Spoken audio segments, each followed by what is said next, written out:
La Revolución Francesa. 1794. Prisión de Francis Conciergerie.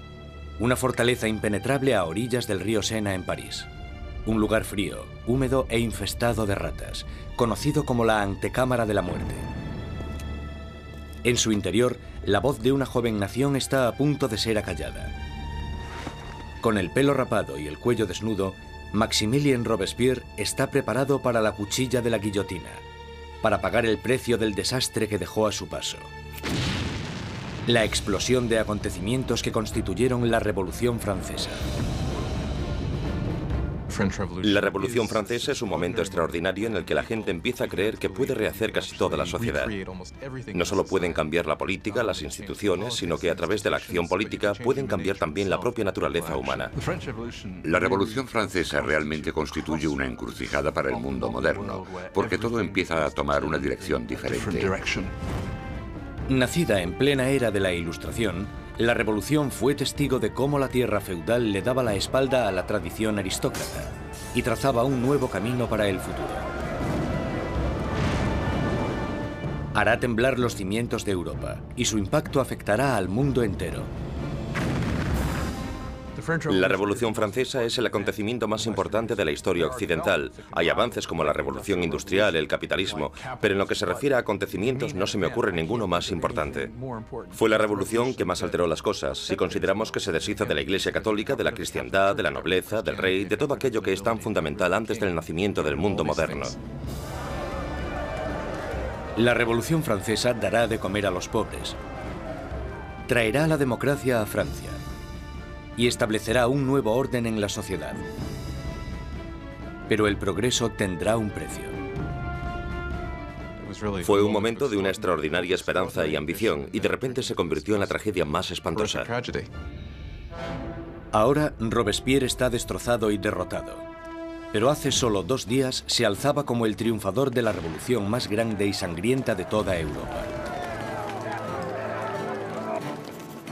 Era tan fiel a sus ideales que le llamaban el incorruptible. Era tan poderoso que con la más mínima palabra podía sembrar el miedo en toda la ciudad. Robespierre era un excelente orador. Las palabras eran sus armas. Ahora, silenciadas por un disparo en la mandíbula, espera a que le llegue la misma muerte, rápida y brutal, que él impuso a muchos otros. La Revolución Francesa está a punto de probar su propia medicina.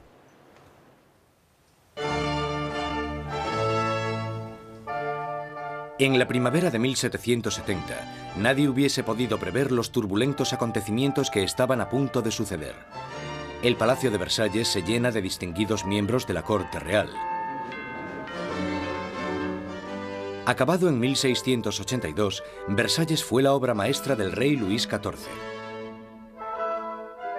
Para poner cierta distancia entre él y sus súbditos, Luis XIV se trasladó fuera de la capital de Francia, a un pequeño pueblo a 19 kilómetros al este de París, donde ordenó la construcción del palacio más grandioso de toda Europa. Durante casi 100 años ha sido la residencia de la hasta ahora inquebrantable monarquía de la nación. Y hoy es testigo de una boda muy importante. El nieto del rey Luis XIV, el príncipe Louis Capet, el siguiente en la línea sucesoria al trono, está a punto de casarse.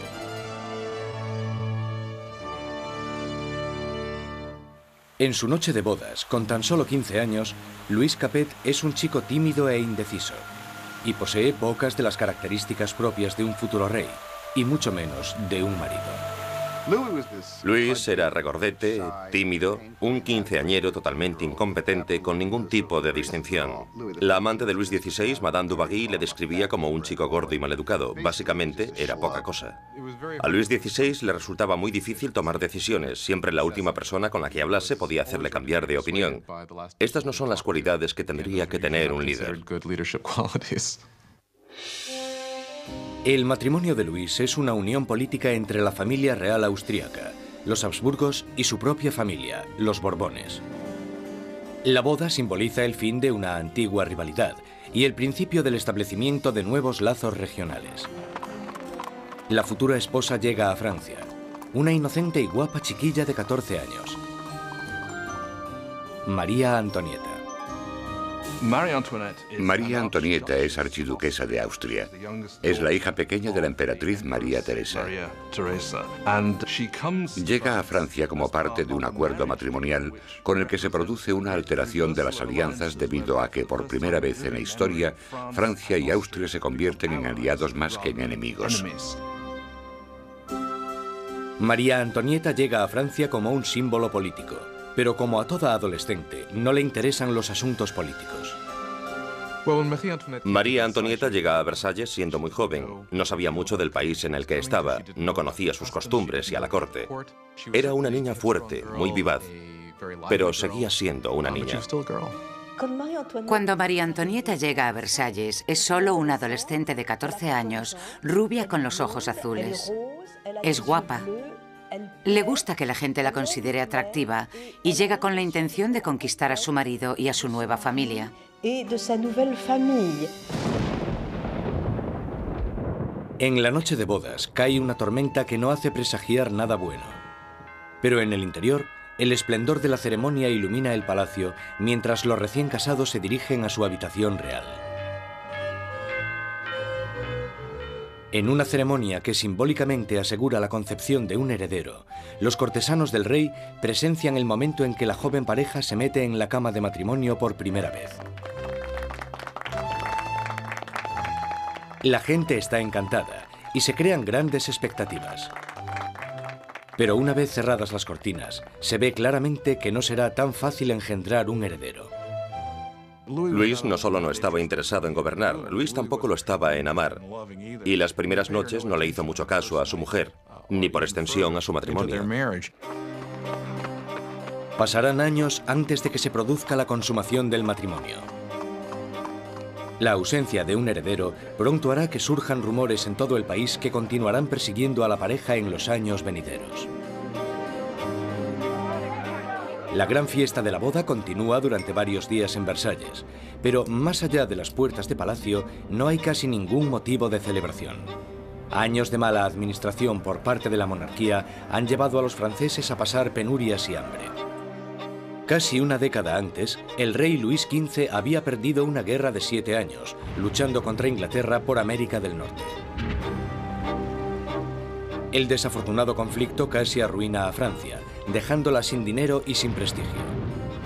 Las arcas del Estado estaban casi vacías. Sin embargo, su población aumentaba día tras día. Con enfermedades como la peste totalmente erradicadas, pocos morían, pero muchos pasaban hambre. En el siglo XVIII, la población de Francia aumentó de 20 a 26 millones tras haber crecido solo 1 millón en los 2 siglos anteriores. Esto causó una gran tensión generalizada y un nerviosismo en la gente. 4 años después de la boda real, el abuelo del príncipe Luis pierde su última batalla, contra la viruela. Muere Luis XV, un rey derrotado e impopular, dejando atrás a un país al borde del caos. En una espléndida ceremonia, el joven príncipe Luis hereda el trono y es coronado como Luis XVI. A pesar de la grandeza de su coronación, Luis XVI es totalmente consciente de que no está en absoluto preparado para ejercer de rey. Cuando muere el abuelo de Luis XVI y queda claro quién heredará el trono, él les dice que no sabe qué tiene que hacer, que se siente como si el mundo se le hubiese caído encima. A pesar de haber tenido una educación enfocada a su futuro reinado, no se siente preparado. Con un reino en crisis, Luis XVI es el peor hombre para estar al mando. El rey de 20 años reza: «Protege, Señor, a aquellos que reinan demasiado jóvenes». Instalados en los aposentos reales de Versalles, Luis XVI y María Antonieta empiezan su nueva vida como jóvenes monarcas. Aunque solo a 19 kilómetros, en París, está surgiendo una nueva era. Una era que entra en colisión directa con la monarquía en sí. Es la peligrosa nueva era de las ideas, la era de la Ilustración.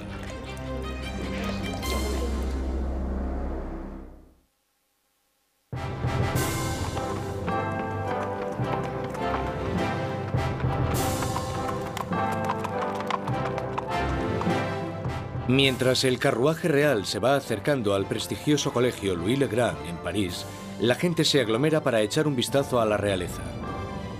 Es el momento de darle la bienvenida a París al nuevo rey, Luis XVI, y a su joven esposa.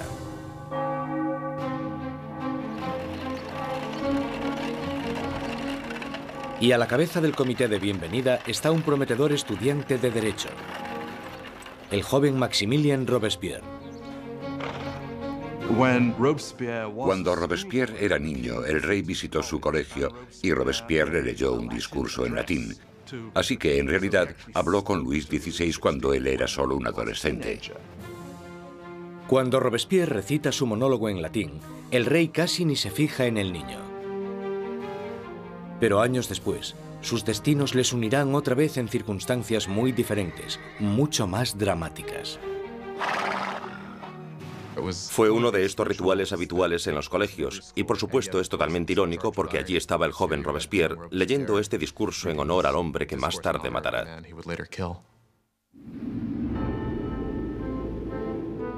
Por ahora, su acogida es cariñosa y sus halagos sinceros.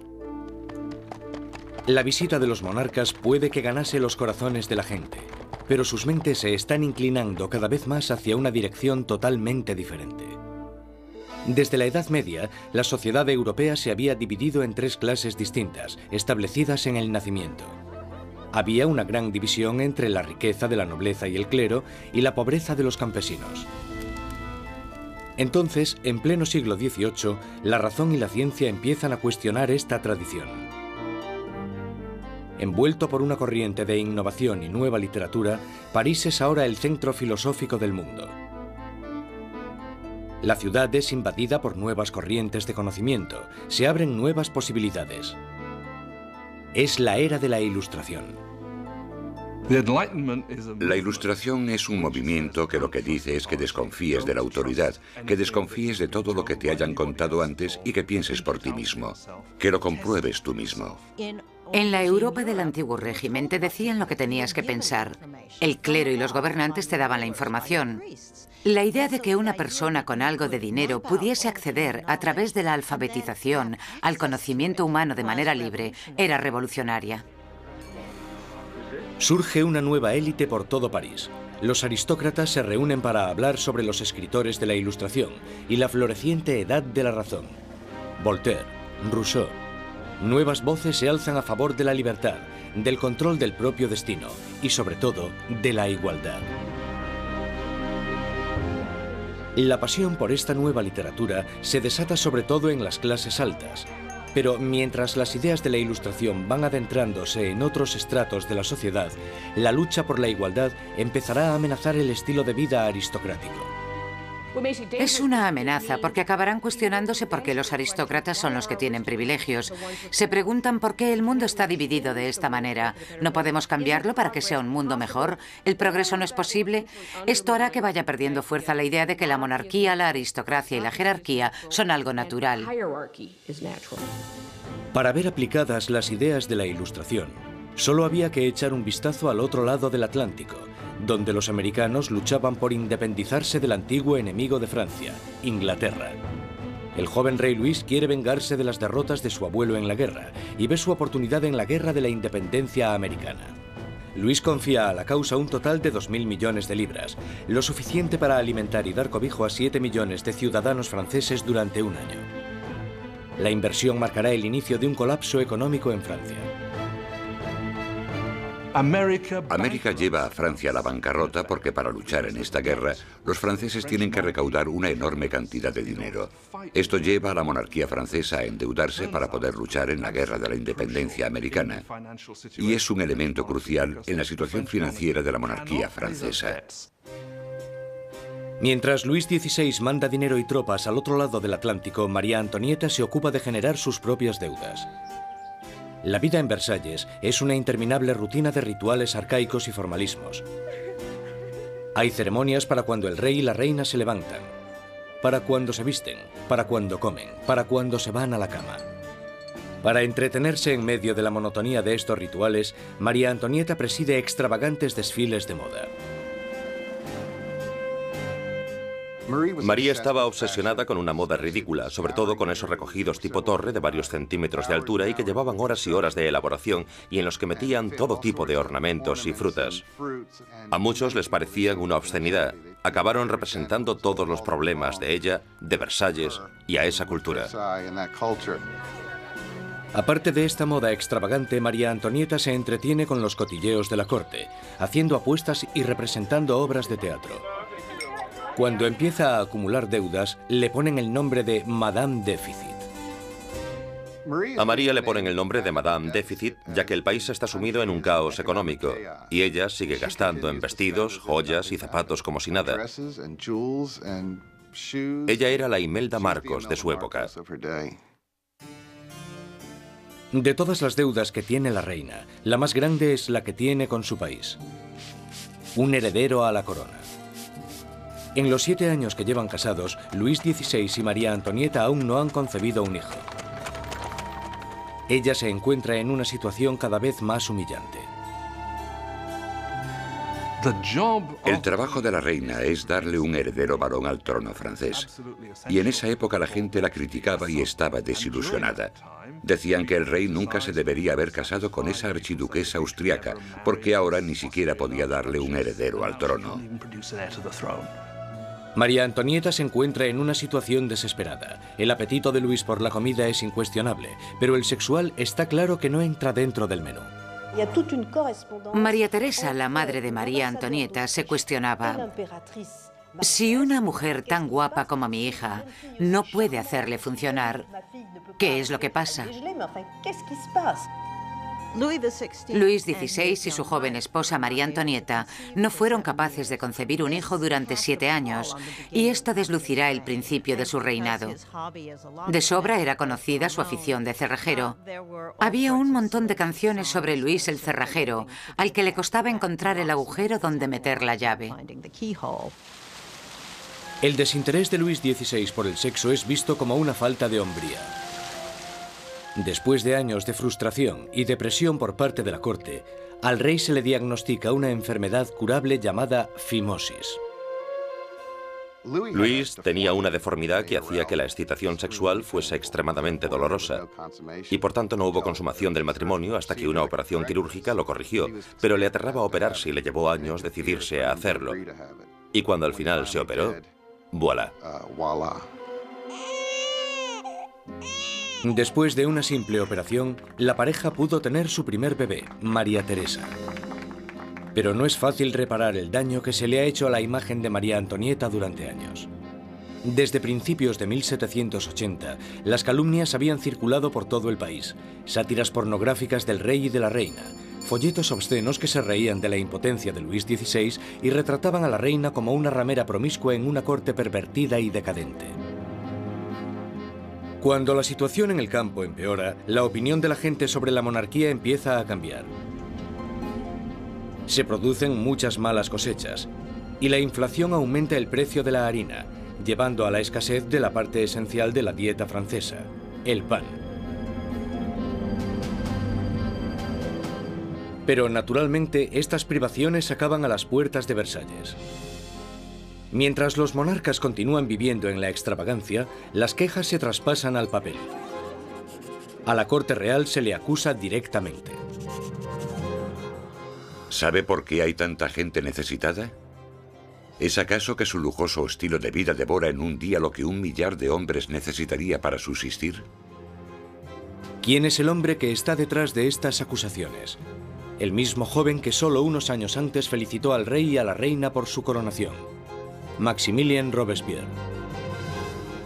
La gente pronto tendrá un portavoz que pedirá la libertad y la igualdad por la revolución.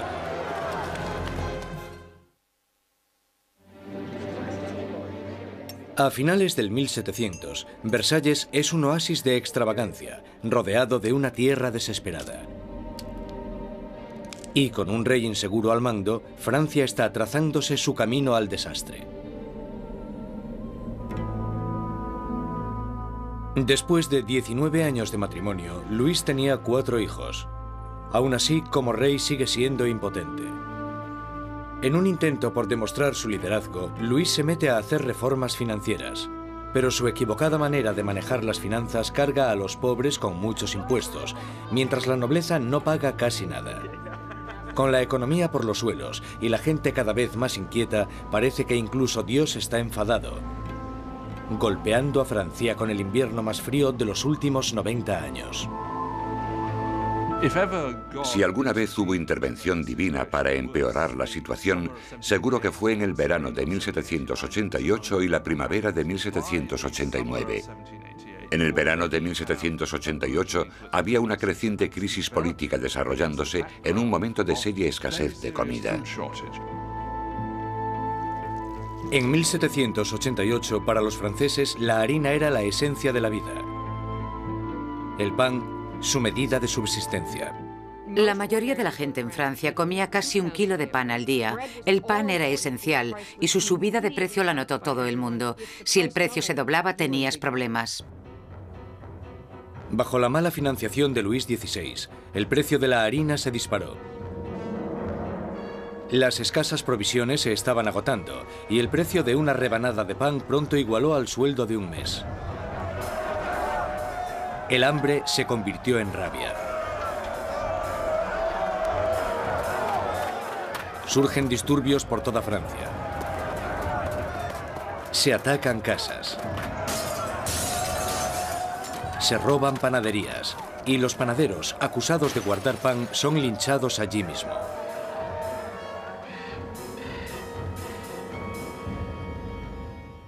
Con la economía destrozada, los bancos fuerzan a Luis XVI a contratar a un ministro de Economía, Jacques Necker.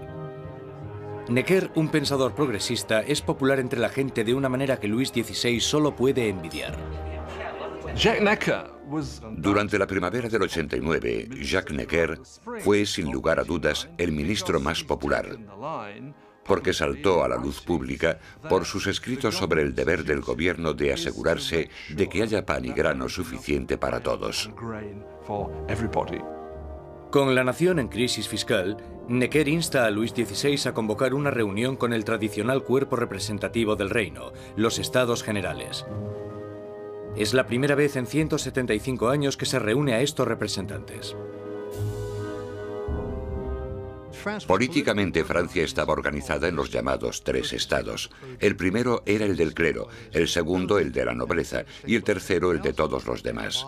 Y según los cálculos contemporáneos, los primeros 2 estados los formaban el 3% de la población y el tercer estado el 97%. Mucha gente pensaba que era muy injusto que este tercer estado, que era la mayoría de la población, tuviese solo 1/3 de los diputados. Consideraban injusto que el Parlamento tuviese 3 cámaras y que las 2 cámaras, la de la nobleza y la del clero, pudieran siempre anular la votación de la plebe. 4 de mayo de 1789. Un destacado joven abogado y político llega a Versalles. Maximilien Robespierre viene a presentarse ante los Estados Generales como diputado, para ser la voz que pida justicia para la gente que él representa, el tercer estado. Robespierre era un huérfano provinciano que había destacado académicamente con la obtención de una prestigiosa beca, convirtiéndose en un orador elocuente. Un mojigato en apariencia, pero con las ideas muy claras. Cuando volvió a su casa, al pequeño pueblo de Arras, las ideas de la Ilustración que había absorbido en los salones de París tuvieron a un poderoso defensor porque se convirtió en el abogado de los oprimidos de su pueblo natal. Cuando volvió a Arras y empezó a ejercer de abogado, leyó mucho sobre la Ilustración y cuando Robespierre ejerció de abogado en Arras, intentó utilizar esas ideas en los casos que él estaba defendiendo. Robespierre y sus compañeros pedían que la nobleza y el clero pagasen sus impuestos. Pero Luis XVI se siente cada vez más amenazado por el creciente radicalismo del tercer estado. Entonces, el 20 de junio, después de 6 semanas de estancamiento, los diputados se dan cuenta de que están siendo silenciados. El 20 de junio, cuando los diputados llegan a la reunión y encuentran las puertas cerradas, sospechan de un complot.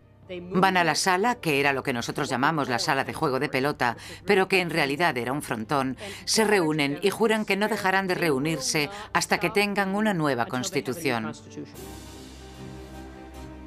Los diputados deciden constituirse en una nueva Asamblea Nacional y ser los verdaderos representantes del pueblo de Francia.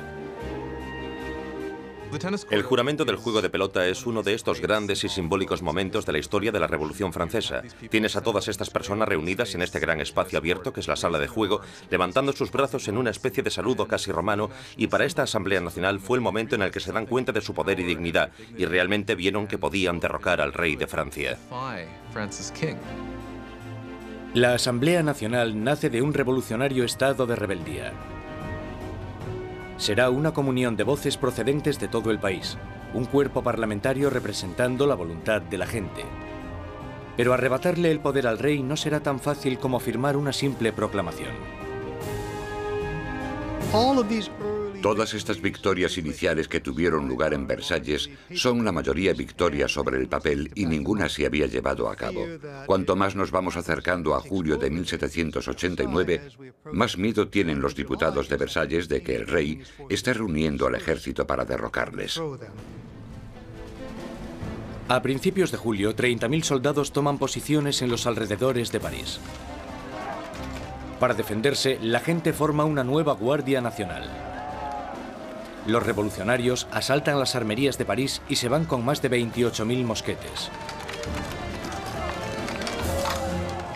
Lo único que les falta es la pólvora, y la gente sabe dónde encontrarla. En el centro de París se alza un enorme castillo de piedra, conocido como el símbolo del dominio feudal, la Bastilla. La prisión acoge los almacenes de pólvora de la ciudad y se conoce como la prisión de las torturas y las muertes inexplicables. La Bastilla había sido el gran símbolo del despotismo monárquico, el gran símbolo de los reyes de Francia yendo más allá de los límites de su propio poder. Para los franceses simboliza el horror. En medio de las revueltas se produce un sorprendente escándalo. Luis XVI despide a su ministro de Economía, el apreciado Jacques Necker, por portarse demasiado bien con el pueblo. Horas después de despedir a Necker, llega a París la noticia de que han despedido a su hombre preferido de la corte. No queda más opción que la sublevación. El 14 de julio, multitud de gente se reúne identificándose entre sí con un pequeño emblema. Rojo y azul son los colores de París, separados por el blanco, el color de la Casa de los Borbones. El tricolor ha nacido. De entre la multitud exaltada, una voz grita: ¡a la Bastilla! Con el ataque a la Bastilla, la gente de París está diciendo: no te podrás librar de una nueva Asamblea Nacional. La gente está tomando cartas en el asunto, está cogiendo las armas y diciendo: estamos del lado de la revolución. Cuando el director de la Bastilla, Bernard de Lugny, se entera de que una gran multitud se está aproximando a la prisión, intenta cerrarla. Monta una defensa desesperada, pero los revolucionarios asaltan la fortaleza y arremeten contra los guardas con cuchillos y lanzas. Finalmente, el director de Lugny se rinde, pero la multitud enfurecida le agarra arrastrándole por las calles, le abuchean, le dan patadas y le golpean hasta que grita: «¡Dejadme morir!». La multitud entusiasmada accede con mucho gusto a su petición. Le apuñalan, le disparan y nace una revolucionaria tradición. Su cabeza decapitada desfila por las calles clavada en una lanza. Los diputados de la Asamblea Nacional no condenan inmediatamente este acto de violencia. De hecho, lo aceptan. Y fue esta aceptación de la violencia política lo que, bajo el punto de vista de algunas personas, creó una forma de conducta que tendrá consecuencias catastróficas para el desarrollo de la revolución. Con el humo aún levantándose de la Bastilla, Luis XVI vuelve de su viaje de caza. Debajo de la fecha del 14 de julio de 1879 escribe: «Nada», refiriéndose a su desafortunada caza. Un asesor le interrumpe con las noticias de los disturbios y la caída de la Bastilla. Luis XVI le pregunta: ¿es una revuelta? «No, señor», responde. «Es una revolución».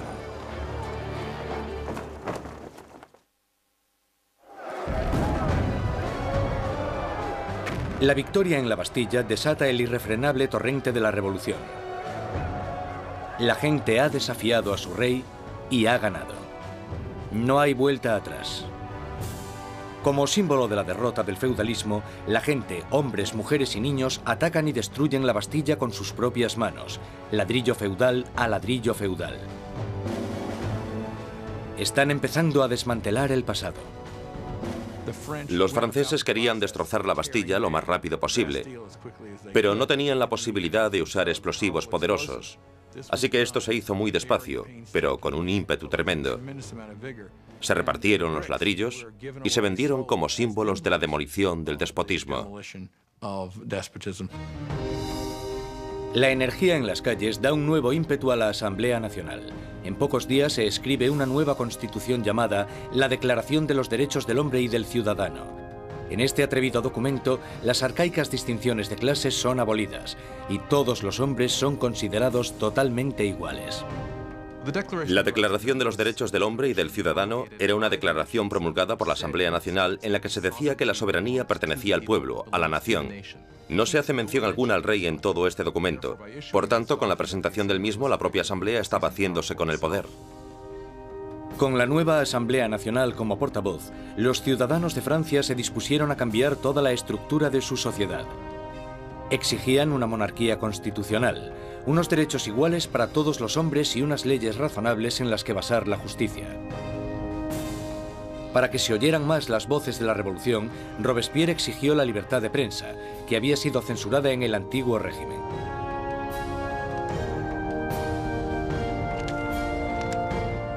Como resultado, la prensa libre la encabeza l'Ami du Peuple, el amigo de la gente. Un periódico radical lleno de sermones sarcásticos y provocadores. Es la creación de un exmédico, Jean-Paul Marat. Después de un periodo de fracasos profesionales, Marat acabó viviendo en la pobreza y durante un tiempo encontró refugio en las alcantarillas de París. Allí fue donde contrajo una dolorosa enfermedad de la piel que le obliga a pasar largo tiempo dándose baños medicinales. Un Marat amargado y fracasado encuentra en la revolución la válvula de escape perfecta para su desgracia.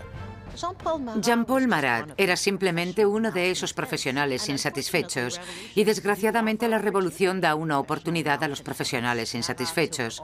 Marat canalizó toda su rabia, todo su resentimiento a través de un periódico que tuvo un éxito increíble, l'Ami du Peuple. Marat era un hombre con una rabia fuera de lo normal. Solo hay que leer las páginas de su periódico l'Ami du Peuple para darse cuenta. En cada publicación se puede ver la paranoia que tiene.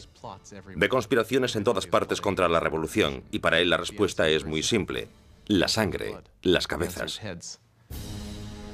Marat aborrece la extravagancia de la monarquía en medio de la pobreza que domina Francia. Y solo necesita el rumor más insignificante para arremeter contra el rey y la reina en su periódico. El 2 de octubre de 1789 explota de rabia.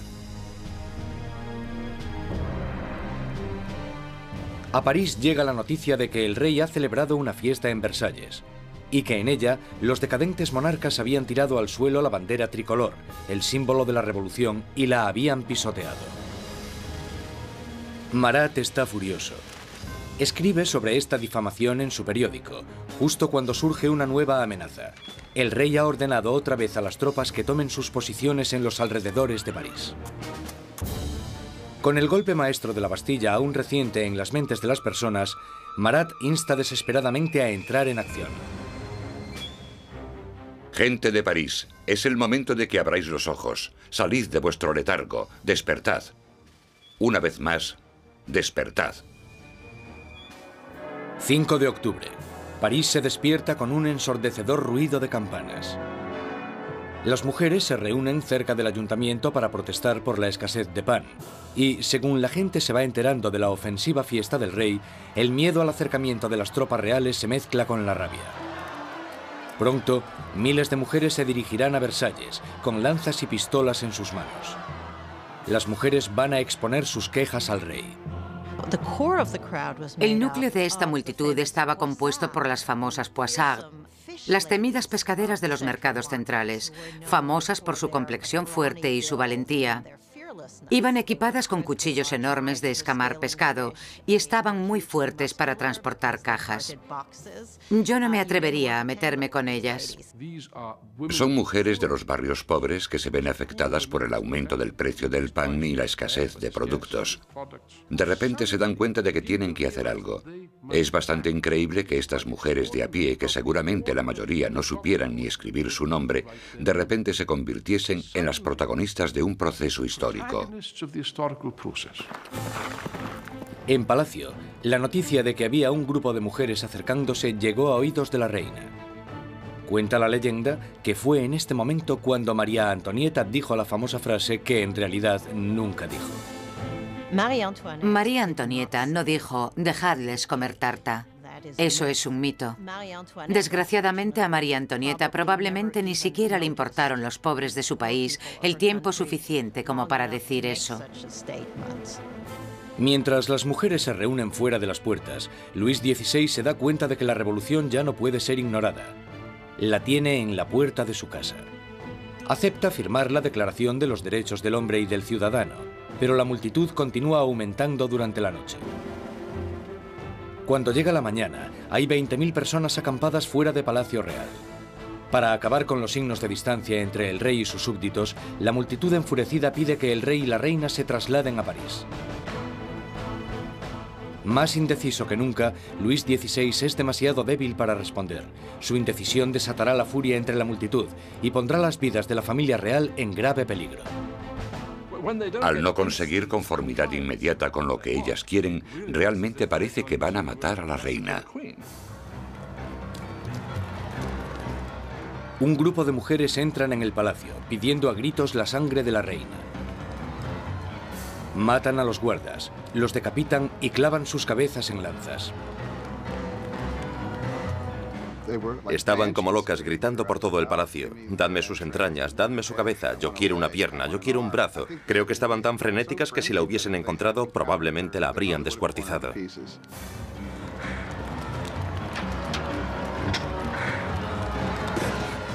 Temiendo por su vida, María escapa a los aposentos de Luis XVI solo unos minutos antes de que las mujeres entren en la habitación y hagan trizas su cama.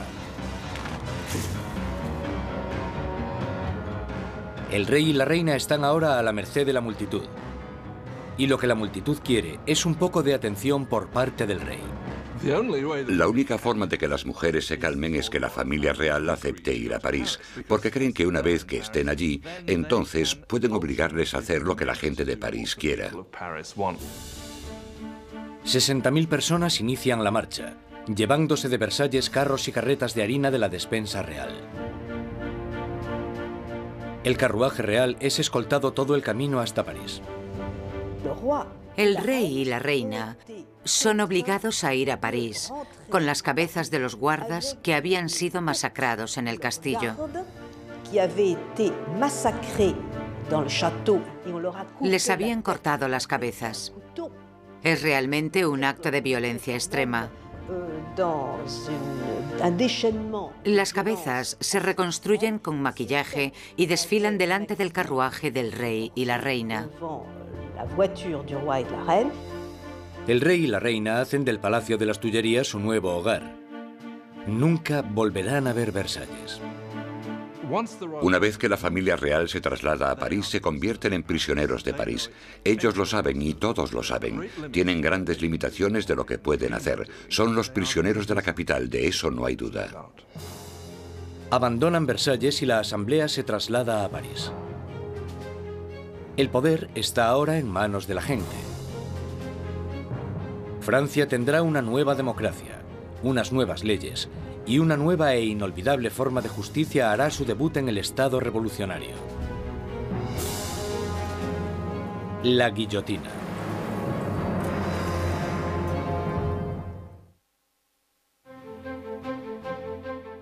Mayo de 1791. Han pasado ya casi 2 años desde que la familia real y la Asamblea Nacional se trasladaron a París. Robespierre habla a menudo en la Asamblea y en el Club Jacobino, una sociedad que lleva el nombre de su sitio de reunión, un viejo monasterio jacobino. Ahora, las palabras son el núcleo de la revolución. y Robespierre sigue con su moral inquebrantable. Su verdadero norte es siempre la gente. Pronto le apodarán el incorruptible. Francia es ahora una monarquía constitucional. El rey está obligado a compartir su poder con los revolucionarios en la Asamblea. Pero parece que su ración de poder se va haciendo cada vez más pequeña, y es obligado a firmar ley tras ley, disminuyendo su propio poder y el del otro régimen feudal, la Iglesia Católica. Luis decide que ha llegado el momento de escaparse de los confines de la nueva república y montar una campaña para reclamar su reinado. En 1791, Luis XVI decide que necesita volver a obtener el control de su país. Y sabe que solo puede hacer eso con la ayuda de un ejército extranjero. Así que su idea es dejar el Palacio de las Tullerías y avanzar hacia la frontera más cercana. 21 de junio de 1791.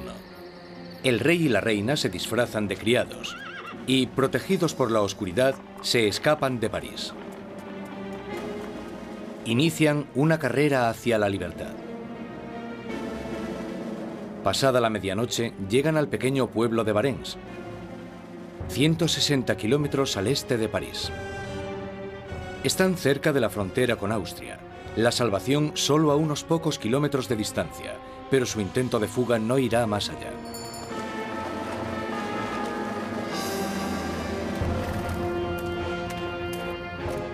Los rumores del viaje de los monarcas les habían precedido.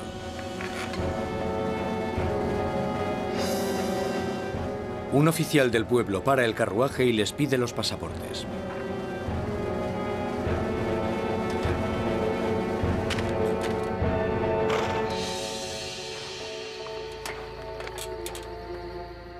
Las sospechas del oficial se confirman. Es la firma del rey. El hombre está impresionado, pero los guardias revolucionarios de cerca de allí no se sienten nada intimidados por esto. Él espera todo el tiempo que la gente le reconozca y que se produzca una rebelión a su favor, y para su horror y sorpresa, no se alegran de verle. Ven que está intentando escapar y lo que pasa es que le arrestan y se lo llevan de vuelta. La idea de que el monarca había intentado abandonar a su pueblo era psicológicamente catastrófica. El acontecimiento realmente rompió el lazo que unía a Luis XVI con sus súbditos.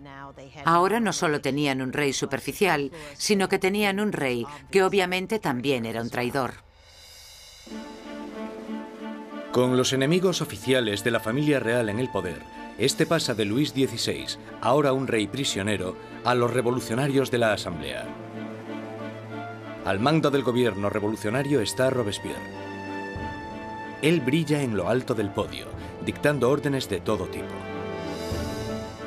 Exige el sufragio universal y el fin de la esclavitud en las Antillas francesas.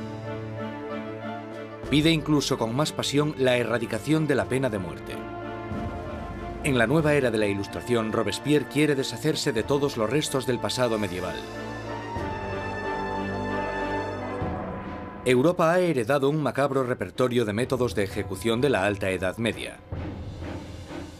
Muertes crueles y tortuosas, a base de arrastrar, descuartizar, colgar, ahorcar y quemar en la hoguera. Bajo el antiguo régimen había toda una colección de truculentos castigos. La decapitación estaba reservada para la nobleza, y algo que la revolución quería desde el principio era que todo el mundo tuviese una muerte igual. Querían simbólicamente que todos pudiesen tener el mismo castigo. A pesar de la oposición de Robespierre, una nueva máquina de matar toma protagonismo en París. El inventor y físico Joseph Ignace Guillotin diseña una nueva máquina de decapitación, convirtiendo la antigua decapitación en una experiencia humanitaria. El doctor Guillotin describe su nuevo aparato a la Asamblea. El mecanismo cae como un rayo. La cabeza sale volando. La sangre se desparrama. El hombre está muerto. El mayor defensor del derramamiento de sangre, el periodista Marat, publica un artículo entusiasta en su periódico anunciando el nuevo nombre del aparato: guillotina. Pronto se conocerá con otro nombre: la cuchilla nacional. Los revolucionarios franceses creían en los valores humanos. Creían que no se debía causar un sufrimiento innecesario. Y lo que les gusta de la guillotina es que es rápida y eficiente. Y parece ser que, a pesar de que nadie haya regresado para contarlo, es indolora. La guillotina silenciará a los enemigos internos de la revolución, a cualquiera que sea sospechoso de planear el regreso del rey al trono. Pero son los enemigos de alrededor de Francia los que más preocupan a la Asamblea. Hay un miedo creciente de que los miembros de la familia real que huyeron a Austria inicien una contrarrevolución armada. La Asamblea exige un ataque preventivo, una declaración de guerra a Austria. Robespierre está en contra. Robespierre es una de las pocas personas que se opone a la guerra, porque piensa que los enemigos ganarán. Robespierre teme que el país no esté preparado porque no tiene un ejército capaz de derrotar al enemigo, y por tanto el enemigo llegará y destruirá la revolución. Robespierre no consigue convencerlos. En abril de 1792, la Asamblea declara la guerra a Austria, el país gobernado por la propia familia de María Antonieta. Surge un sentimiento nacionalista. Si Austria derrota al ejército revolucionario, Luis XVI sin duda reclamará su trono. Y se sospecha que María Antonieta está ayudando al enemigo mediante el envío de cartas a sus familiares en Austria, en las que se les pasa los movimientos de las tropas francesas para que obtengan ventaja. Todo esto mientras el rey y la reina simulan su apoyo a la revolución. Luis XVI y María Antonieta están jugando a dos bandos. Muchas veces simulan estar a favor de la revolución, pero a la vez conspiran contra ella. Están intentando sobrevivir. Se podría entender como que son supervivientes, pero bajo el punto de vista revolucionario, son unos mentirosos.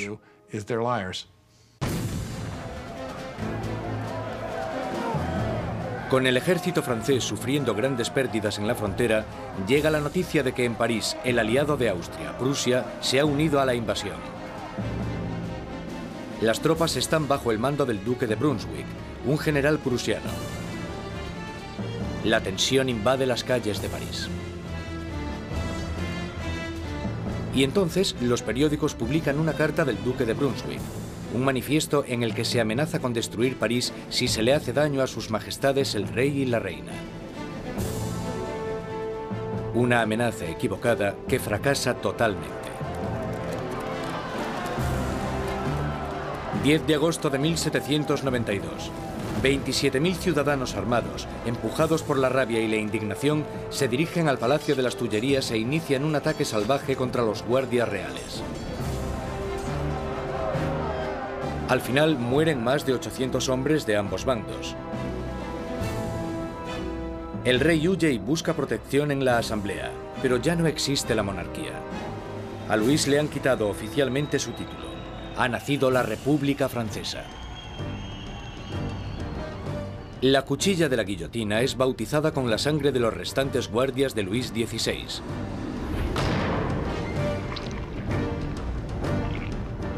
Y Robespierre, en su día un incondicional opositor de la pena de muerte, ha cambiado de opinión. El nacimiento de una nueva república solo puede iniciarse con la muerte de un rey. El nuevo y espeluznante aparato del doctor Guillotin se cierne sobre París como una advertencia: el castigo por desobedecer la ley y el orden. Recientemente bautizado con la sangre de los guardias del rey, pronto terminará también con la vida del rey.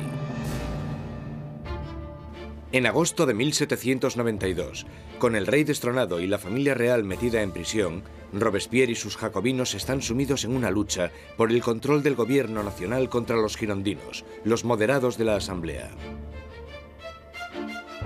Pero en las calles de París hay un nuevo movimiento político.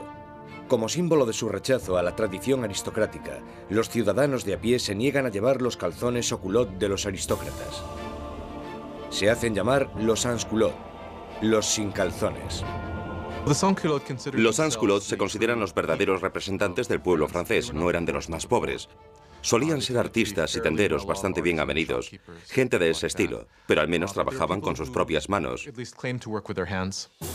No ponerse los calzones, los culottes, para ellos simbolizaba sencillamente que no eran aristócratas, que eran gente normal. Los sans-culottes toman el control del gobierno de la ciudad de París, mientras que los jacobinos y los girondinos incitan al país a no apoyar a la Asamblea Nacional, ahora llamada la Convención. La Convención está luchando por el control del ejército francés, que está rápidamente perdiendo territorios contra Austria y Prusia.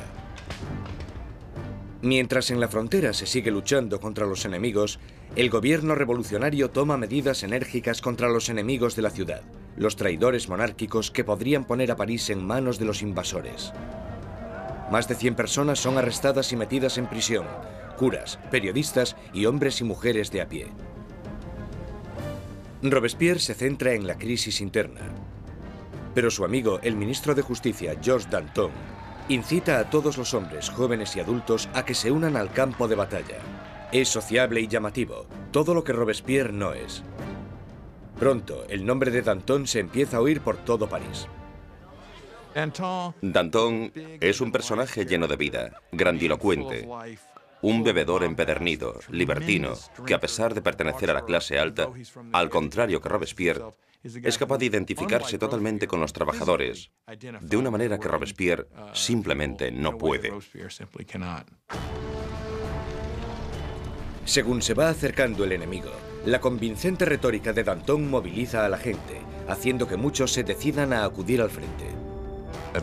Hay un momento muy famoso en el que los ejércitos austríaco y prusiano les están invadiendo, y él se pone delante de la gente y grita eso de: para vencer nos hace falta audacia, más audacia y siempre audacia. Realmente es una persona capaz de dirigir a un país en la lucha contra el invasor. Es un momento extraordinario. Al irse tantos hombres al frente a luchar, París se queda indefenso, con las cárceles llenas de prisioneros políticos. Un miedo inquietante inunda la ciudad. La creciente multitud de prisioneros quizás sea difícil de contener. Marat lanza a los ciudadanos revolucionarios una propuesta sangrienta: bajar a las prisiones y matar a todos los que estén dentro. Los ejércitos extranjeros estaban acercándose a París. Si llegan a entrar en contacto en París con los enemigos de la revolución en las prisiones, entonces esto hubiera dado lugar a algo terrible desde el punto de vista de la gente. En la primera semana de septiembre llegan malas noticias del frente. Prusia ha tomado Verdun, una ciudad en el camino de París. Ahora el enemigo está solo a unos kilómetros de distancia. El miedo que asolaba París explota. Los sans-culottes entran en las prisiones e inician un violento ataque contra los presos de la ciudad. No dejarán vivo a ningún traidor. Los sans-culottes entraron en las prisiones, sobre todo aquellas donde estaban encerrados los curas refractarios, donde estaban los nobles y donde estaban los presos políticos, y empezaron a llevar a cabo sus propios juicios improvisados, que eran muy cortos, y la mayoría de las veces acababan en muerte.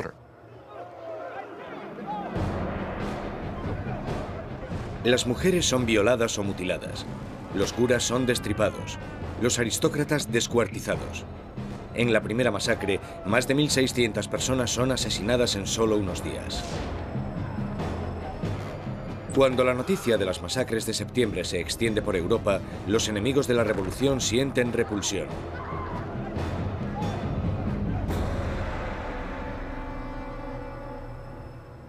Al otro lado del Canal de la Mancha, el London Times publica su repugna. ¿Son estos los derechos de los hombres? ¿Es esta la libertad de la naturaleza humana? Los tiranos más salvajes que vagan a cuatro patas por los territorios inexplorados de África son incluso superiores a estos animales parisinos de dos patas. La revolución ha tomado un rumbo intolerable.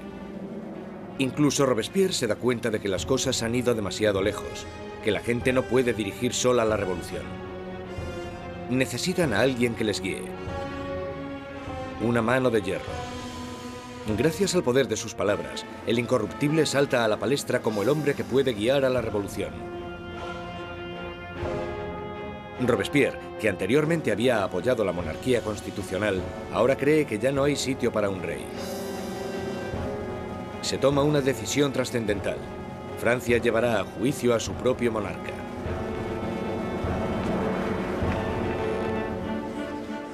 Con el veredicto reducido a una mera conclusión, el único debate sobre la mesa es la condena.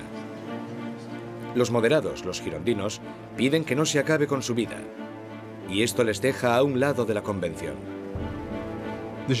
A los girondinos se les planteaba una cuestión importante en lo que se refiere al rey, porque aunque ellos estaban convencidos de querer una república, no estaban tan seguros de que fuera necesario matar al rey.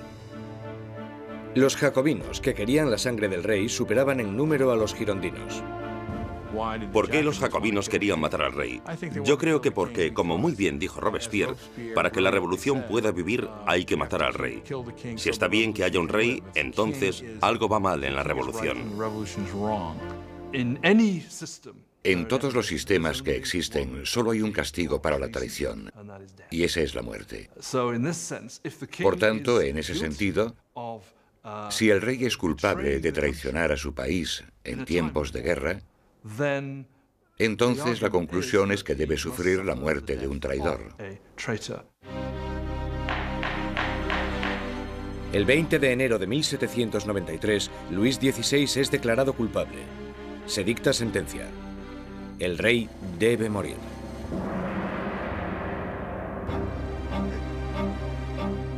Esa noche se reúne durante un rato con su familia. Él está calmado y entre los llantos de sus familiares les promete que volverá a la mañana siguiente para despedirse definitivamente. Pero no lo hace. No puede soportar la angustia de su familia y debe guardar fuerzas para afrontar la guillotina.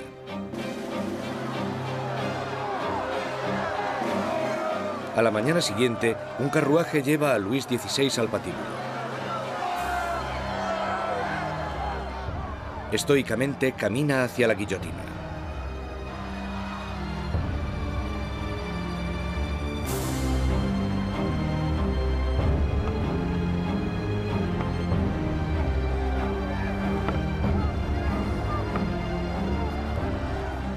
Intenta dar un discurso. Confío en que mi muerte sirva para hacer feliz a mi pueblo, pero siento pena por Francia y temo que pueda sufrir la ira del Señor. Pero los guardias silencian sus palabras con el ruido de los tambores.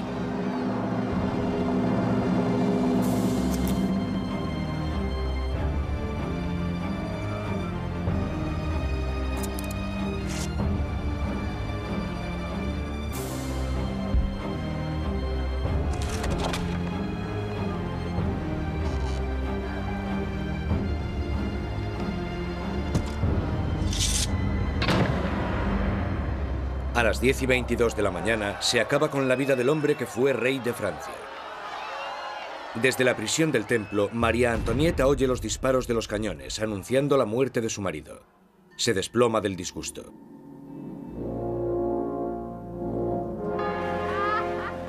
La sangre del rey es derramada. La revolución victoriosa. Pero los enemigos de la revolución pronto reclamarán su propia victoria. ¿Su objetivo? El hombre que está pidiendo que rueden tantas cabezas. Jean-Paul Marat.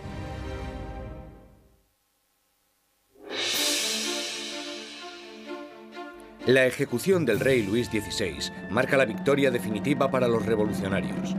Un momento cumbre en el que la joven nación, la República Francesa, nace literalmente de la sangre.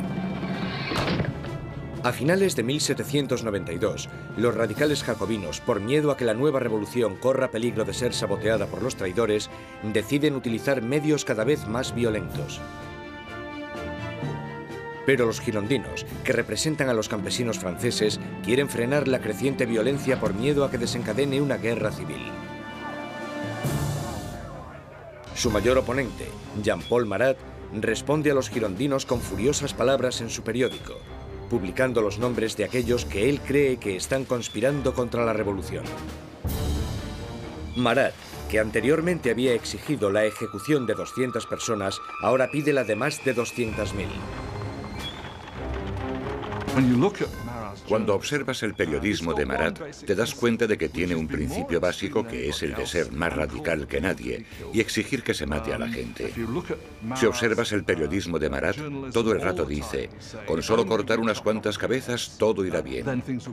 Y cuando las cosas no van bien, si cortas unas cuantas cabezas más, todo irá bien. De repente, los parisinos empiezan a matar a gente y Marat es el primero que quiere llevarse el mérito por eso. Pero el movimiento radical no ha llegado a todas partes. La gente de las afueras de París está furiosa con la creciente brutalidad de los jacobinos y piden que pare el derramamiento de sangre. Este mensaje llega a oídos de la encantadora Charlotte Corday, una chica provinciana sencilla pero a la vez segura de sí misma. Charlotte Corday es una mujer corriente de la ciudad de Caen que está horrorizada por las muertes que están sucediendo y quizás con razón considera que Marat es el principal responsable de todo esto. Él ha jugado un papel decisivo en el radicalismo de la revolución. La gente seguía pidiendo que rodasen cabezas. 13 de julio de 1793. Charlotte Corday llega a París. Sabe que el amigo del pueblo tiene una política de puertas abiertas y que a Marat se le puede encontrar en su casa a cualquier hora, dándose baños medicinales. Corday le visita con la excusa de que tiene una lista de traidores, de aquellos que están colaborando con los enemigos extranjeros para acabar con la revolución. Marat le pide la lista, prometiendo a Corday que los traidores serán guillotinados al día siguiente. Y cuando se la da, coge una daga, un pequeño puñal, y se lo clava en el pecho.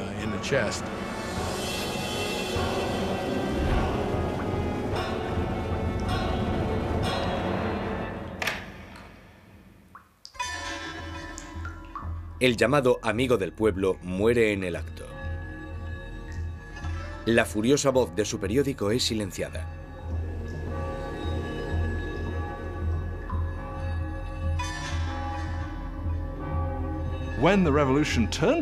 Cuando la revolución se convierte en un baño de sangre, es muy fácil echarle la culpa a él y por supuesto eso fue lo que hicieron los que le odiaban o le temían.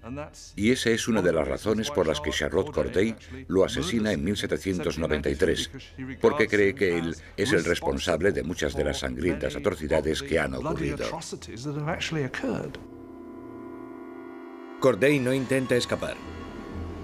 En el juicio, declara que no está arrepentida.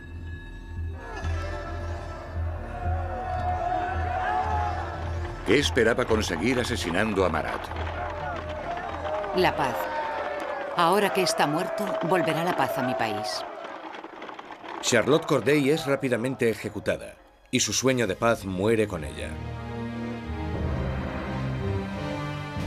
Ha matado a Marat el hombre, pero ha creado a Marat la leyenda, y su famosa muerte es retratada por un pintor revolucionario, Jacques-Louis David. Se convirtió en un mártir. Se convirtió en algo casi como una figura religiosa.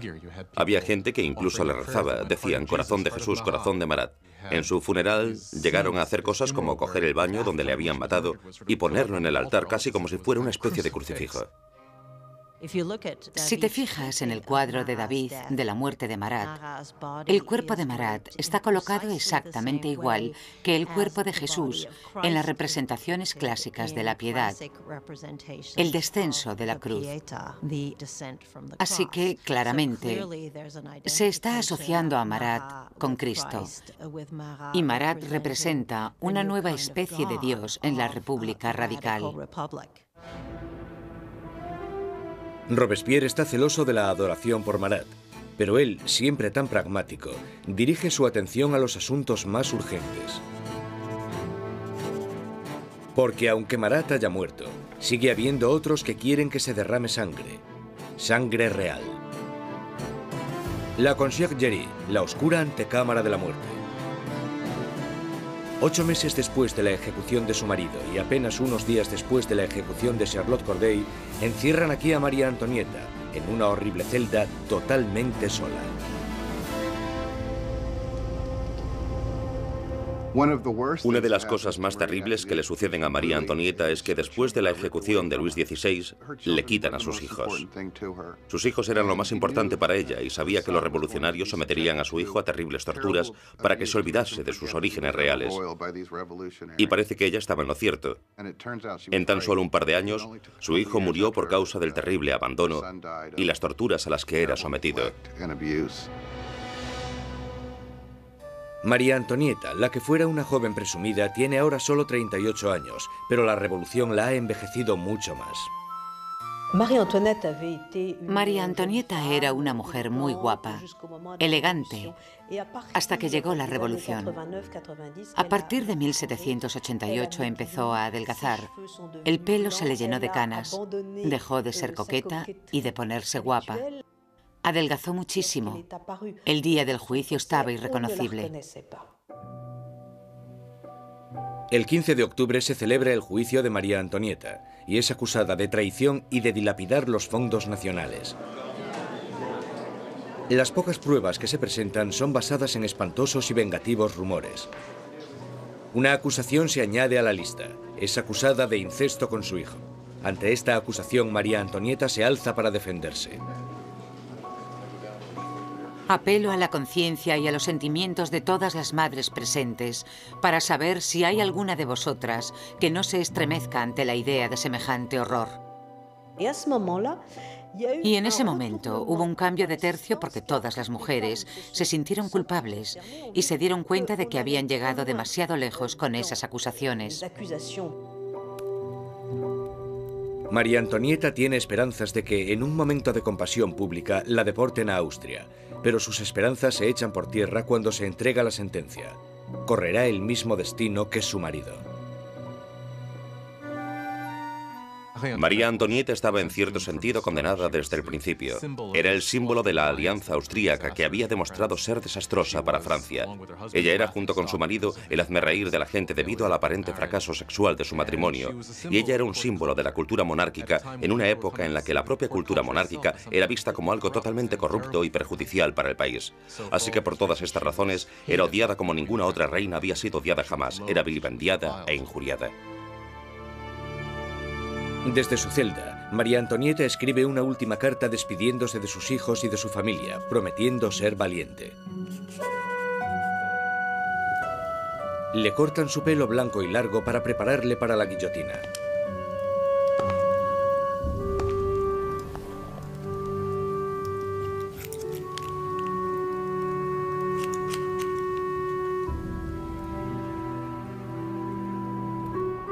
Le atan las manos con firmeza. Mientras es escoltada para salir de la prisión, tiene la esperanza de que llegue un carruaje. En vez de eso, es una carreta, la carreta donde van los criminales comunes. Ella esperaba que cuando la llevasen al patíbulo recibiría el mismo tratamiento que recibió el rey, lo que suponía subir en un carruaje cerrado para que la multitud no pudiese llegar hasta ella. Pero la pusieron en una carreta abierta y la gente le gritaba todo tipo de cosas, cosas horribles, terribles amenazas. Apenas la sombra de la soberana que fue, María Antonieta mantiene su dignidad de reina mientras desfila por las calles de París.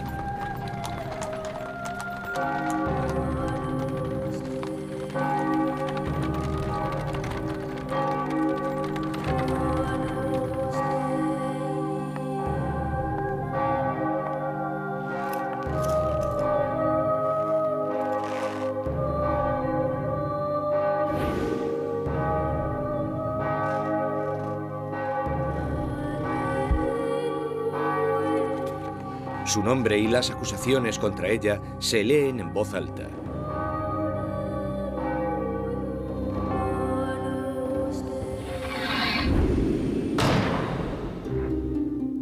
La última reina de Francia ha muerto.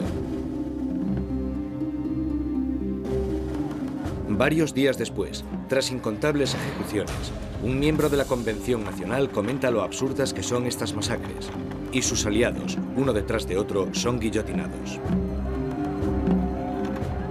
Él dijo, la revolución es como Saturno, devora a sus propios hijos. Danton le contesta: las revoluciones, amigo mío, no son un camino de rosas. El derramamiento de sangre solo acaba de empezar.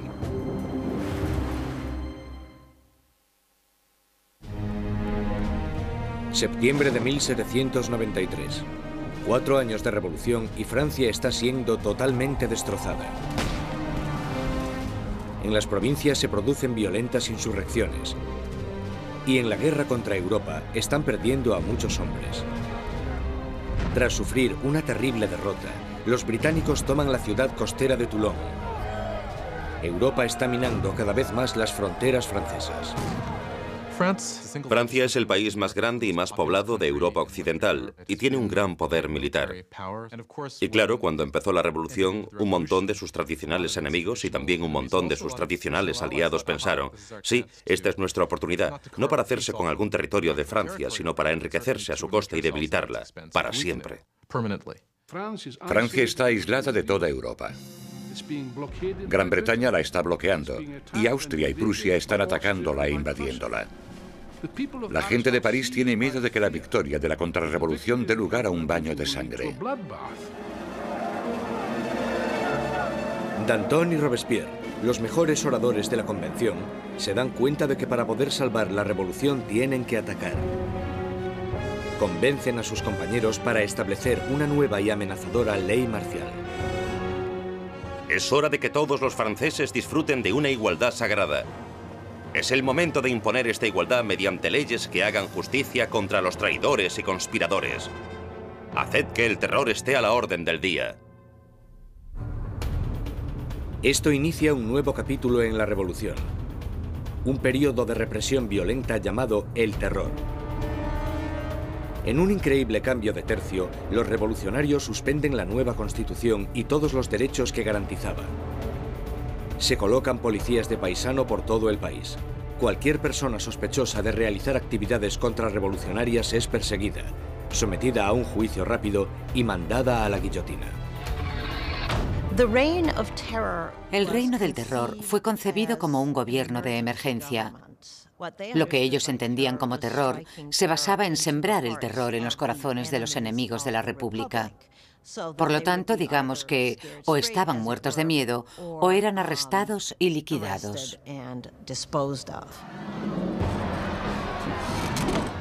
La más mínima sospecha podía mandar a cualquiera al patíbulo. Políticos que hablasen bien de la difunta monarquía, cualquiera que utilizase el antiguo monsieur o madame en vez del nuevo vocablo, ciudadanos. El miedo llena el aire. Los vecinos denuncian a sus vecinos. El incesante movimiento de las carretas de la muerte resuena en todas las calles de París. La gente está totalmente pendiente de las ejecuciones. Saben que en París hay policías de paisano, bastantes policías de paisano por todas partes, de pie en la cola del pan, escuchando lo que las mujeres dicen y arrestándolas si no les gusta lo que oyen. Podían arrestarte por quejarte por lo caro que estaba el pan. Podían arrestarte incluso por no estar demasiado contenta con el curso que tomaban las cosas y con el éxito de la revolución, así que en realidad casi todo lo que comentaras podía traerte problemas. La Asamblea constituye un tribunal revolucionario, acelerando los juicios y las ejecuciones con una eficacia implacable. Para consolidar el poder, forman un consejo de 12 hombres y lo denominan el Comité de Seguridad Pública. A la larga, el poder tuvo que ser delegado en un grupo más pequeño, que se convirtió en el Comité de la Seguridad Pública. Al final eran 12 personas que gobernaban Francia como una dictadura colectiva. Por sus discursos magistrales y su visión revolucionaria, Robespierre enseguida se convierte en el portavoz del comité. Y su voz está pidiendo que se derrame más sangre. Una de las ironías de la vida política de Robespierre es que desde el principio él estaba totalmente en contra de la pena de muerte. Y por supuesto se tendrá que comer sus propias palabras cuando más tarde se convierta en un defensor acérrimo del terror y la guillotina. Nunca llegó a responder a eso directamente, excepto cuando dijo: bueno, los tiempos han cambiado. La revolución había vuelto implacable a Robespierre. El que fuera un apasionado defensor de la libertad de prensa ahora restituye la censura, vestigio del antiguo régimen. La Iglesia ya está siendo atacada y él se queda de brazos cruzados mientras uno de los revolucionarios más radicales, Jacques-René Hebert, hace una nueva propuesta: la descristianización. En plena crisis de la guerra y en plena rebelión interna, la gente empieza a decir que la culpa de todo la tienen los curas, la religión. Y que lo que tenemos que hacer, si queremos salvarnos de los enemigos de la revolución, es destrozar el poder de la Iglesia Católica. La superstición, el fanatismo, eso es de lo que trata la religión y por tanto lo que tenemos que hacer es erradicar todo eso. Las calles que llevaban la palabra San son cambiadas de nombre. Los iconos religiosos son destrozados y reemplazados por tributos al nuevo santo, Marat. La Iglesia parecía simplemente ser el enemigo de los revolucionarios radicales. A las iglesias y las catedrales les arrancan los altares, rompen las vidrieras, rompen las estatuas, simplemente destrozaron toda la riqueza de la Iglesia. Por supuesto, a los europeos esto les chocó, incluso más que la muerte del rey. Ni siquiera salvaron el calendario cristiano. Los años ya no son numerados a partir del nacimiento de Cristo, sino a partir de septiembre de 1792, el año del derrocamiento de la monarquía. Ahora es el año 1. A los meses se les da un nuevo nombre según las estaciones. Julio se convierte en Thermidor, abril en Floreal. Los meses duran 3 semanas, cada una de 10 días de duración. El calendario revolucionario seguramente fue diseñado como una especie de arma contra el cristianismo, contra la creencia cristiana. Por supuesto, al tener una semana de 10 días, la gente ya no sabría cuándo era domingo. Eso era lo que esperaban. El terror se extiende por toda Francia. Se condenan las insurrecciones con una sanguinaria e implacable crueldad. En la ciudad de Lyon, donde los contrarrevolucionarios están ganando terreno, el Comité de Seguridad Pública sienta un ejemplo brutal. Cientos de rebeldes son atados, llevados a campos y acribillados en masa.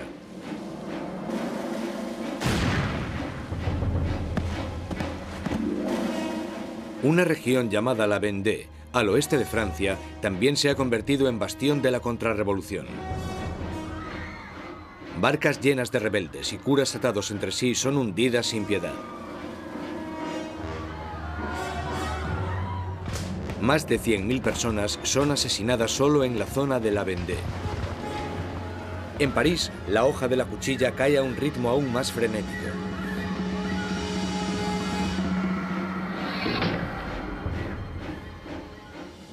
Pero los ejércitos franceses están finalmente obteniendo victorias en la frontera.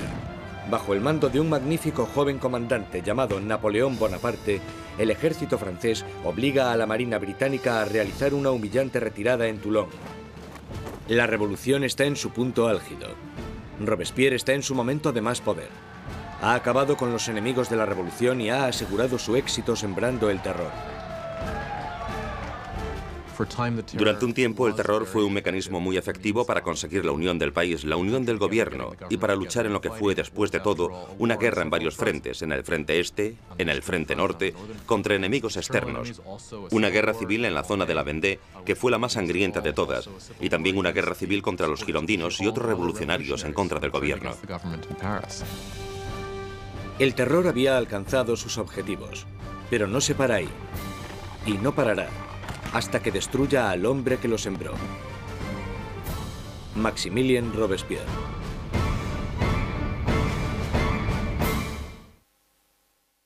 Con la sangre del terror, Maximilien Robespierre ha rescatado a la revolución. Un enérgico ejército está defendiéndose contra los ataques en la frontera, pero las dificultades internas aún no se han sofocado. En la cima del éxito, Robespierre sueña con un reto aún más grande: sembrar más terror para crear un nuevo tipo de sociedad. La República de la Virtud.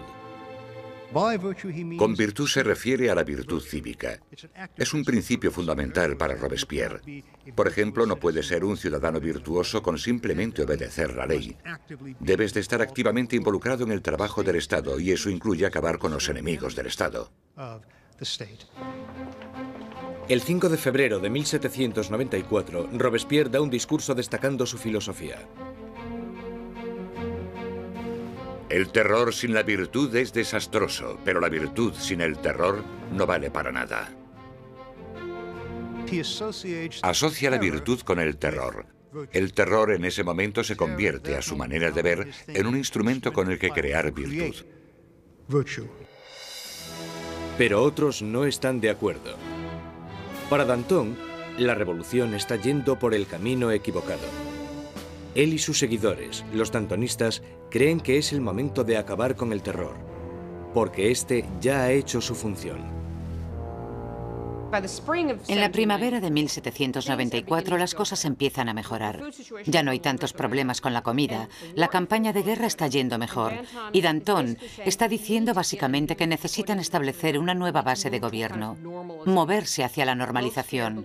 Robespierre piensa que es demasiado pronto. Danton empieza organizando un grupo para debatir cómo acabar con el terror. Robespierre lo interpreta como una amenaza directa al gobierno. No lo ve como una simple diferencia de opinión sobre la dirección que debe tomar la política, lo ve como una traición. Y en la República de la Virtud de Robespierre, solo hay una respuesta a la traición. Los dantonistas son perseguidos y enseguida sentenciados a muerte. Robespierre ha mandado a cientos al patíbulo, pero estas ejecuciones le ponen nervioso. No acudirá a la decapitación de sus antiguos amigos y aliados. Mientras sube las escaleras de la guillotina, Danton grita: De lo único que me arrepiento es de irme antes que esa rata de Robespierre.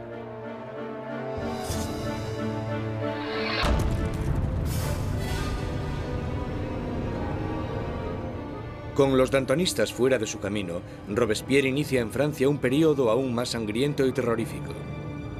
El Gran Terror. El Gran Terror es el nombre de la última fase del terror que duró desde la primavera hasta el verano de 1794. En este periodo, el ritmo de las ejecuciones empieza a aumentar de verdad, con lo que se desata el miedo, principalmente en París, aunque en todo el país empieza a aumentar de manera exponencial. Se calcula que al mes en París se realizaban 800 ejecuciones, y al final del periodo incluso más. El verdugo de París está más ocupado que nunca. Pero el 6 de junio de 1794, las carretas de la muerte dejan de sonar. La guillotina permanece silenciosa. Robespierre ha declarado un nuevo día de fiesta religiosa, el Festival del Ser Supremo. Quiere reemplazar al viejo dios católico por uno nuevo, la diosa de la razón. Dicen que Robespierre nunca apoyó las políticas ateas. Él pensaba que la gente necesitaba creer en una divinidad y ayudó a introducir este culto, que se llamaba el culto al Ser Supremo. Y creo que fue en junio de 1794 cuando se colocó este increíble escenario, con coros de gente vestida de blanco cantando, y se construyó esta especie de montaña de papel maché en el centro de París. Y en el momento más importante de la ceremonia, el propio Robespierre salió de la cima de esta montaña vestido con una toga y caminando montaña abajo. Y creo que en ese momento un montón de gente pensó, vale, ¿quién se cree que es? ¿Acaso se cree que es Dios? ¿Acaso se cree que es el rey? Mientras el Gran Terror se descontrola, los aliados de Robespierre se dan cuenta de que ha perdido totalmente el contacto con la realidad. Hay algunos que piensan que Robespierre realmente había llegado a un punto tan extremo e irracional que ya no había vuelta atrás. Unos creen que su fanatismo le ha superado y otros que simplemente se ha vuelto loco. Una vez más, Robespierre centra sus sospechas en aquellos que están cerca de él. El 27 de junio, ahora el 9 de Thermidor, aparece en la convención y da un discurso lleno de amenazas. Será el último discurso que dará. Robespierre comete un error. Anuncia que tiene una nueva lista de enemigos de la República, pero no quiere darla. Todo el mundo teme estar en ella. Y cuando al día siguiente decide hacerla pública, le arrestan antes de hablar. Un improvisado coro de voces grita a Robespierre. Él les mira en silencio. Los diputados le acusan de rebeldía e inmediatamente le retiran de la convención. Robespierre y varios de sus aliados son llevados al ayuntamiento, donde permanecen vigilados durante la noche. Por la mañana temprano se oyen disparos y los guardias corren al segundo piso. Abren las puertas y se encuentran con una escena espeluznante. Uno de los aliados de Robespierre se ha tirado por una ventana. Otro se ha pegado un tiro en la cabeza. Y a Robespierre lo encuentran semi-inconsciente, con una herida de bala en la cara y la mandíbula destrozada por un supuesto intento de suicidio. Robespierre pasa sus últimas horas de vida en la mesa del Comité de Seguridad Pública, en la misma sala desde donde había conducido el terror hasta su espantoso y sangriento final. Mientras es ridiculizado e insultado por sus antiguos aliados, Robespierre es incapaz de responder. El gran maestro de la oratoria ha sido acallado. En la Conciergerie, donde la última reina de Francia le había precedido, Robespierre se prepara para la hoja de la cuchilla nacional. Su compañero de celda, el revolucionario Saint-Just, le señala un dibujo de los derechos de los hombres y el ciudadano, y declara: por lo menos hicimos eso. Robespierre encabezó la revolución y cambió la estructura de Francia. Estableció un nuevo orden de sociedad e instauró un sistema sangriento y tiránico para asegurarse el éxito.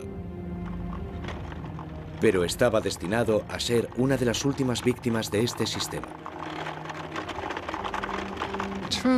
Resulta que la gente quiere realmente acabar con el terror, pero nadie sabe cómo hacerlo. Lo único que puede acabar con el terror, y parece que en eso todos están de acuerdo, es la caída de Robespierre.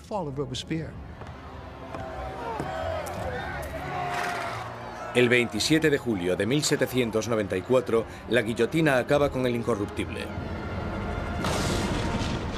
Y la última sangre del terror es derramada.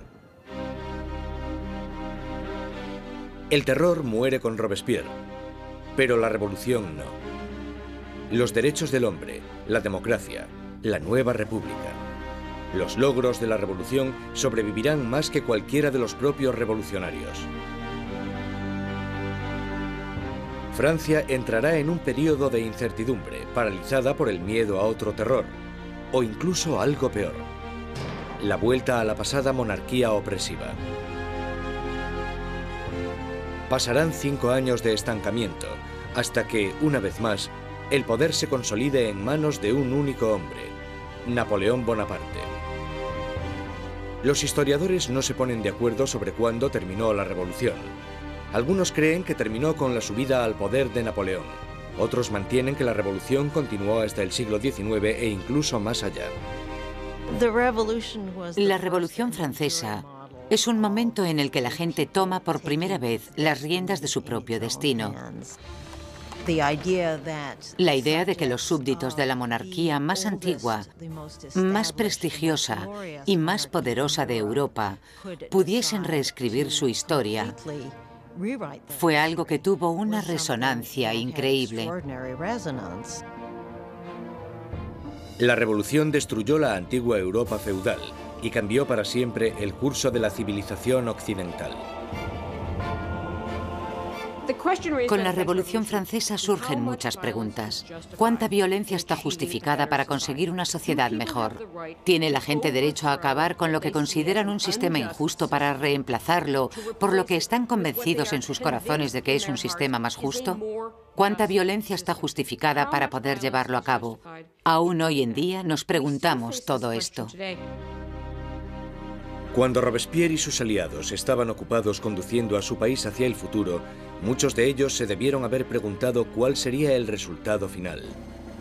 Más de 200 años después del nacimiento de la República Francesa, el fantasma de Robespierre está aún presente en las revoluciones.